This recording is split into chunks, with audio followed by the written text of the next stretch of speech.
These are 6 books that are very bleak and hopeless and will ruin your day or your week, actually, or maybe your month or your year or maybe your just entire life.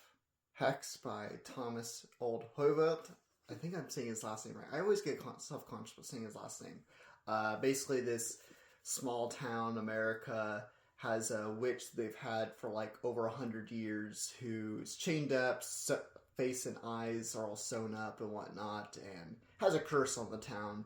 And when some kids decide that saying poke the bear, yeah, things go pretty bad. This is a slow burn, but man, the payoff is fucked up.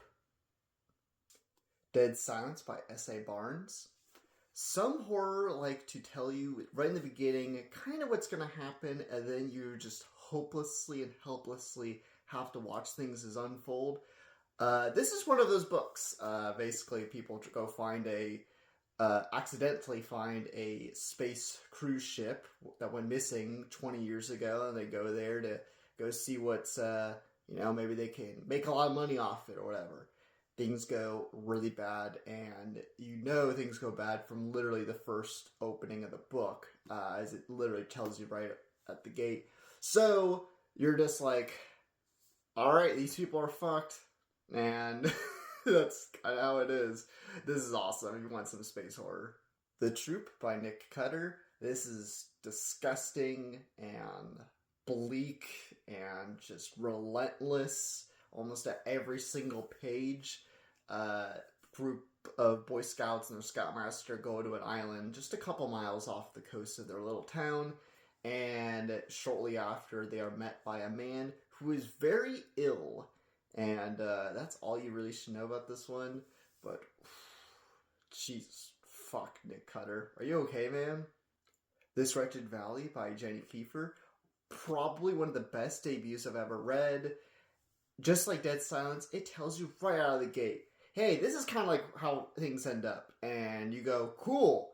So I'm just going to be going through this story, watching things unfold that leads me to the conclusion that it told me in the beginning. Basically, this group of people go, there's like a new, rock face, basically, that 2 people want to go research for their PhDs, and one of the people there is like, oh, I'm a rock climbing influencer or whatever, and they go check it out and whatnot, and they kind of get stranded in this valley that really isn't too far off from the road that they pulled off at. And, things go real bad here. Brother by Anya Alborn.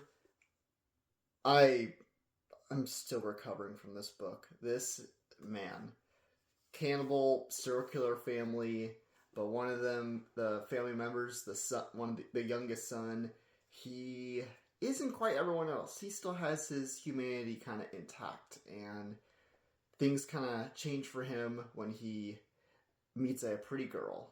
And, oof, man. If you've read this, then you know how fucking devastating this book is. Oh man.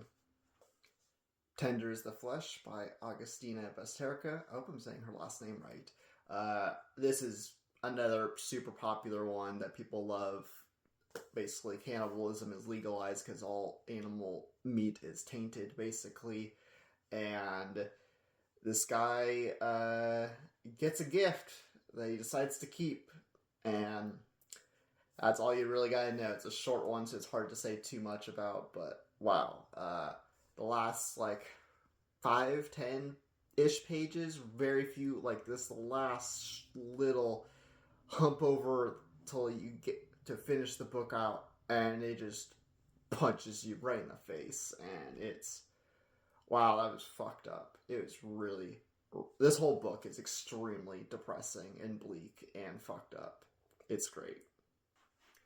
So those were just some really bleak books that I really love. I really love just super depressing, hopeless stories. So give me some recommendations on what you think. And make sure you follow me wherever you prefer to follow me. I'm almost everywhere. I post these videos on YouTube and Instagram too. I have a Substack that you should subscribe to. So I write about movies, TV shows, books, by writing my own books, all that jazz. And you can check out my own book, The Huntress and the Trickster, which is available now.